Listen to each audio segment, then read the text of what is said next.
నమస్తే. Welcome to open talk with Munjeti. అసలు journalism అంటే ఏంటి? జర్నలిజం నిర్వచనం ఏంటి? ఇప్పుడున్న జర్నలిజానికి, ప్రీవియస్ ఉన్న జర్నలిజానికి తేడాలేంటి? అనే దాని మీద మనతో మాట్లాడేందుకు కమాండర్ చీఫ్ ఎడిటర్ రామారావు గారు ఉన్నారు. వారితో సార్ నమస్కారం. నమస్తే అండి. సార్ అసలు జర్నలిజం అంటే ఏంటి?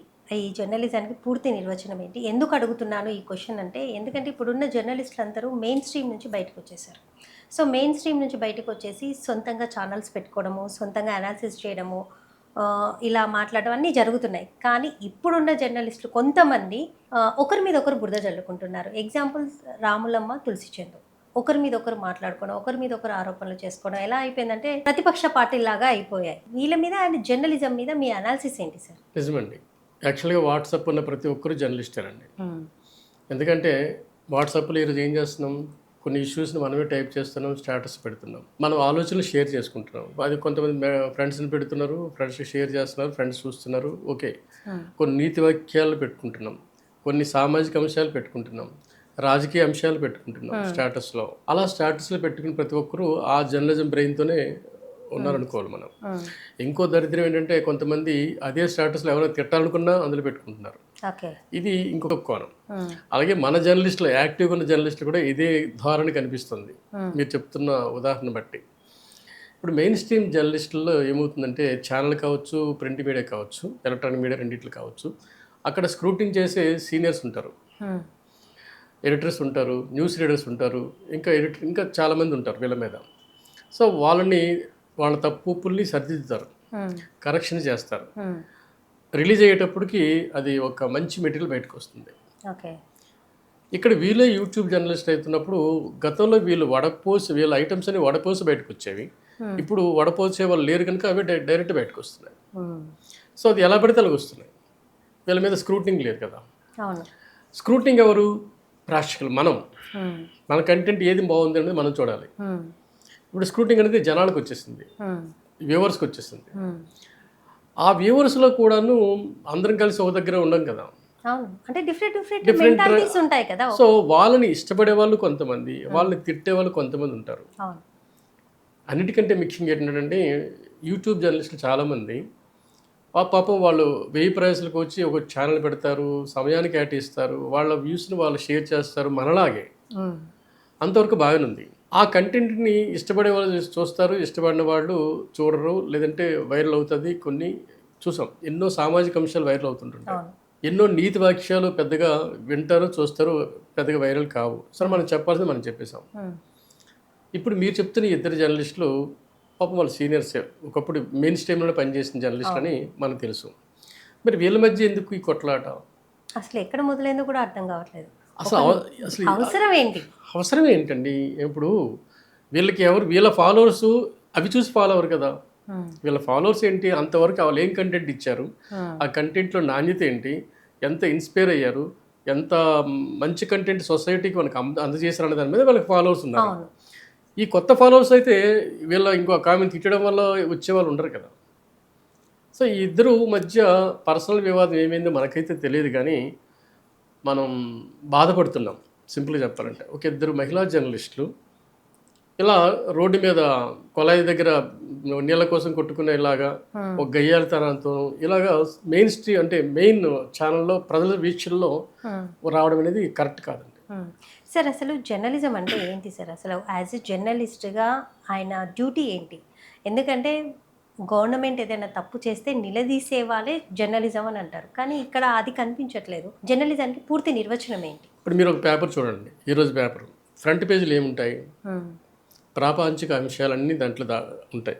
ప్రపంచంలో ఏం జరిగింది, దేశంలో ఏం జరిగింది, అలాగే మన రాష్ట్రంలో ఏం జరిగింది, మన ప్రాంతంలో ఏం జరిగింది, ఇవి కొన్ని పేజీలు ఉంటాయి. ఇది ఒక పేపర్. ఇంకోటి ఏమో జనరల్ అనాలిసిస్ ఉంటుంది ఒక 4th పేజీలో. ఇంకోటి స్థానిక వార్తలు ఉంటాయి. ఇంకోటి ఏమో ప్రమాదాలు, యాక్సిడెంట్స్, ఇంకేదో ట్రంప్, లేదంటే మోడీ, లేదంటే రాహుల్ గాంధీ, లేదంటే రేవంత్ రెడ్డి గారు, లేదంటే చంద్రబాబు నాయుడు, ఈ వార్తలు ఉంటాయి.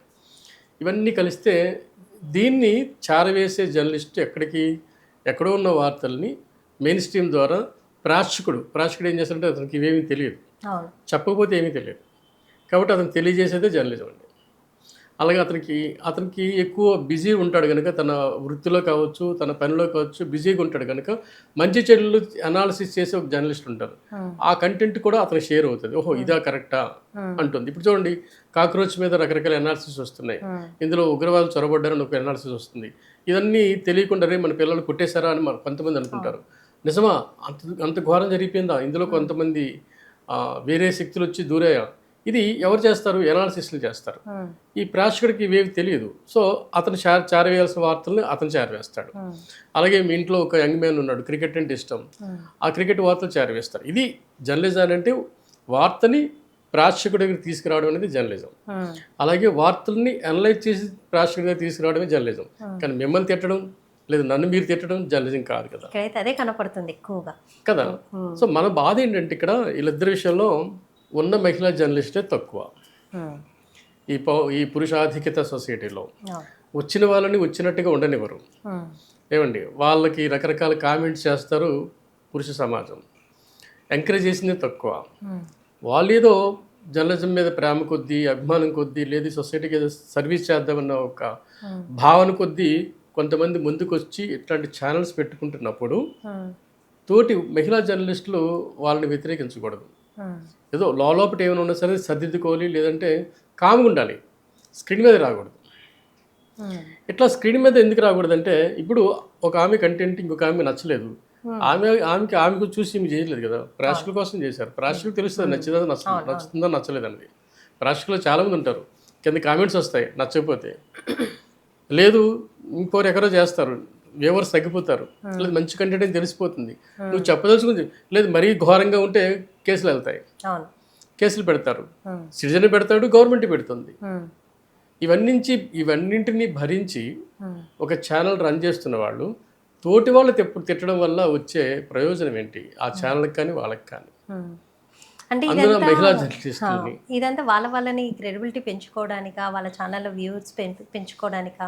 సో ఎలా చూడాలని నేను అలా అనుకోవట్లేదండి. నేను అనుకునేది ఏంటంటే ఉన్న మహిళా జర్నలిస్టులు అతి కొద్ది మంది అయినా సరే వాళ్ళలో గయ్యాలతనం కనిపించేటట్టుగా ఏదో మున్సిపల్ ట్యాబ్ దగ్గర కొట్టుకున్నట్టుగా కనబడితే మహిళా జర్నలిస్టుల మీద గౌరవం పోతుంది, మిగతా మహిళా జర్నలిస్టులని ఎంకరేజ్ చేయడం తగ్గిపోతుంది, ఇంకొంతమంది రావడం తగ్గిపోతుంది. ఇది అంతవరకు మనం ఆలోచిద్దాం ప్రస్తుతానికి. ఎందుకంటే మహిళా జర్నలిస్టులు తక్కువ కదండి, చాలా తక్కువ మంది వచ్చారు. ఆ ఉన్న వాళ్ళు కూడాను ఇట్లాగా వాళ్ళు కొట్టుకుంటే ఇంకా వేరే సొసైటీ ఉంటుంది, పురుష లోకం ఉంటుంది. వాళ్ళు ఏం చేస్తారు, ఏదో అంతేలేండి రెండు సెగలు ఒక దగ్గరే ఉండవు, ఇంకా అది నిజమైనట్టుంది.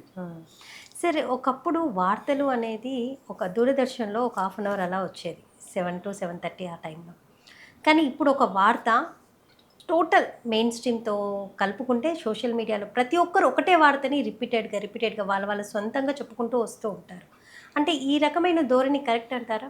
అందుకే యూట్యూబర్ ఏం చేశాడంటే వీళ్ళకి ఇన్కమ్ తగ్గించాడు, వ్యూవర్స్ని పెంచితే తప్ప, లేదు వీళ్ళ న్యూ కంటెంట్ అయితే తప్ప అది వైరల్ అయ్యే క్వశ్చనే లేదు. ఈయనకంటే వాళ్ళు తెలివైన వాడు యూట్యూబర్, ఏమంటే కంపెనీ. సో ఇక్కడ ఏమవుతుందంటే అండి, మెయిన్ ఆలోచించాల్సిందంటే ఇందులో మనకి 2 వస్తాయండి. ఒకటి డబ్బులు వస్తున్నాయి, 2 కీర్తి వస్తుంది. ఇప్పుడు డబ్బులు తగ్గిపోయాయి, కీర్తి కోసం ఎవరు కూడాను సమయం వెచ్చించే ప్రసక్తి అయితే లేదు. ఒకవేళ కీర్తి కోసం కావాలనుకుంటే ఇల్లు దాటితే కీర్తి వస్తుంది. ఎవరైనా స్కూల్ పిల్లలు రోడ్డు దాటుతున్నప్పుడు రోడ్డు దాటిస్తే కీర్తి వస్తుంది. ఒక అంధుడు ఎవరైనా రోడ్డు దాటడం సహకరిస్తే చాలు, లేదా ఇంకెవరికైనా సహాయం చేస్తే చాలు, శారీరకంగా హెల్ప్ చేసినా చాలు, ఇలా కీర్తి వస్తుంది. ఛానల్ ద్వారా కీర్తి రావాలనుకున్నప్పుడు మంచి కంటెంట్ ఉండాలి, కానీ ఇట్లాంటి కంటెంట్ కాదు కదా. ఒకరినొకరిని దూషించుకునే కంటెంట్ వల్ల ఇద్దరు డీఫ్లేమ్ అవుతారు, కానీ ఇద్దరికి మంచి పేరు అయితే రాదండి. ఇంకా మీకు ఆలోచించండి, ఎంతమంది మహిళా జర్నలిస్టులు లేరండి, ఎంత మంచి పేరున్న వాళ్ళు చాలామంది ఉన్నారండి మన తెలుగులోన. సో వాళ్ళని వీళ్ళు సపరేట్ చేయాల్సి వస్తుంది. సపరేట్ చేయడం వల్ల ఏమవుతుందండి, వీళ్ళకే కష్టం కదా. సో నెక్స్ట్ ఏంటంటే మిగతా మహిళా జర్నలిస్ట్ మీద ఎట్లాగే పడుతుంది. ఇవన్నీ ఆలోచించుకోవాలి. ముఖ్యంగా ఉన్న తక్కువ మహిళా జర్నలిస్టులు కనుక సొసైటీకి ఏ రకంగా మనం కంటెంట్, మంచి కంటెంట్ ఇద్దాము. ఇప్పటికే వాళ్ళిద్దరు కూడాను రకరకాల కంటెంట్లో మంచి పేరు సంపాదించుకున్నారు, కాస్త కష్టపడుతున్నారు, అది కాస్త పోతుంది కదా ఈ వివాదంతో. జర్నలిజం అనేది ఒక గవర్నమెంట్ చేసే తప్పుల్ని ప్రశ్నించే విధంగా ఉండాలి, కానీ వీళ్ళకి వీలుగా పోట్లాడుకునే విధంగా అట్లాగే వీళ్ళిద్దరి విషయమని కాదు, మిగతా జర్నలిస్టులు కూడా, మిగతా ఛానల్స్ కూడా ఒకరి మీద దుమ్మెత్తి పోసుకోవడం, ఒకరి మీద ఒకరు కంటెంట్ మీద తిట్టుకోవడం. మీరు ఇంకొక ముఖ్యమైన పాయింట్ ఇక్కడ మనం మిస్ అవ్వద్దండి వీళ్ళిద్దరి విషయానికి వచ్చేటప్పటికి. మీరు ఒక ఛానల్లో ఒక పార్టీని సపోర్ట్ చేస్తూ మాట్లాడతారు, అవును, అది ఒక రకంగా చెప్పాలంటే ఆ పార్టీకి ఆ ఛానల్ అమ్ముడుపోయింది. ఇక్కడ వీళ్ళిద్దరి విషయం అది కూడా కాదు, లేదు, అవును, అది కూడా లేదు, ఎవరికెవరు అమ్ముడుపోలేదు. ఎవరికెవరో అమ్ముడుపోయినప్పుడు అనవసరమైన గొడవలు దేనికి కరెక్టే. కదండి. అమ్ముడుపోతున్నప్పుడు ఓకే, ఒక తెలుగుదేశం పార్టీ తరపున ఒక యాంకర్ మాట్లాడుతున్నాడు, వైకాపా యాంకర్ తిట్టొచ్చు కాక, ఆయన తెలుసు ఆయన డబ్బులు తీసుకున్నాడు, ఈయన తెలుసు ఈయన డబ్బులు తీసుకున్నాడు, వాళ్ళిద్దరూ స్క్రీన్ మీద కొట్టుకుంటే తప్పేమీ లేదు, ఎందుకంటే వాళ్ళిద్దరు వేరు వేరు శక్తుల కోసం పనిచేస్తున్నారు. అది కూడా ఇక్కడ లేదు కదా. మోస్ట్లీ మెయిన్ స్ట్రీమ్ ఛానల్స్ ఎక్కువగా గవర్నమెంట్కి అలాగే మాట్లాడుతున్నాయి కాబట్టి, సో యూట్యూబ్ వీళ్ళకి స్వతహాగా మీరు అన్నట్టుగా వాళ్ళని ఏదైతే కంటెంట్ ఉంటుందో దాన్ని ఫిల్టర్ చేయకుండా ఇదిగా ఉన్నారు కాబట్టి వీళ్ళు ఓపెన్గా మాట్లాడవచ్చు, అంతే కదా, రైట్స్ వాళ్ళకు ఉంటాయి. కానీ తోటి జర్నలిస్ట్ గురించి ఇలా అనుచితంగా మాట్లాడడం, మర్యాద లేకుండా మాట్లాడడం, పద్ధతులు దాటి మాట్లాడడం, రింగ్ దాటి మాట్లాడడం, దానివల్ల మనకి కూడా తిరిగి వస్తుంది కదా. మీరు మిమ్మల్ని తిడితే మీరు ఊరుకోరు కదండి, ఊరుకో, నార్మల్గానే మాట్లాడుతూ ఉంటాం. మీరు 4 దెబ్బలు కొట్టారు, ఓకే, నేను ఒక దెబ్బ కొట్టాను, ఒక దెబ్బ అయితే మీకు తగిలింది కదా, ఖచ్చితంగా ఒక దెబ్బ ఎందుకు మీతో తగిలించుకోవాలి? అది ఆ యాంగిల్ కూడా ఆలోచించుకోండి. మీరు 4 తిట్టారు, 40 తిట్టారు, నన్ను 4 తిట్టారా లేదా, మీ చేత నేను 4 ఎందుకు తిట్టించుకోవాలి? మీరు పనికిమాలిన వాళ్ళైతే, మీరు పనికిమాలిన కంటెంట్ యూట్యూబర్ అయితే అలాంటి పనికి వాళ్ళ చేత తిట్టించుకుని ఇంకా దౌర్భాగ్యం కదా. సో అది వీళ్ళిద్దరూ ఆలోచిస్తే జర్నలిజానికి కొంచెం వాల్యూ ఉంటుంది, మహిళా జర్నలిస్టులకి కొంచెం ఎంకరేజ్ చేసినట్టు ఉంటుంది. వీళ్ళు ఇతర మహిళా జర్నలిస్టుల లాగానే వీళ్ళ గురించి ఒకరి గురించి డిస్కస్ చేస్తే బెస్ట్ అండి. అంతేగాని కంటెంట్ని వీళ్ళ కంటెంట్ క్రిటిసైజ్ చేస్తారు, కంటెంట్ వ్యూవర్స్ని క్రిటిసైజ్ చేయాలి వీళ్ళని, కానీ వీళ్ళు క్రిటిసైజ్ చేయడం కరెక్ట్ కాదండి. ఓకే సార్, నమస్తే.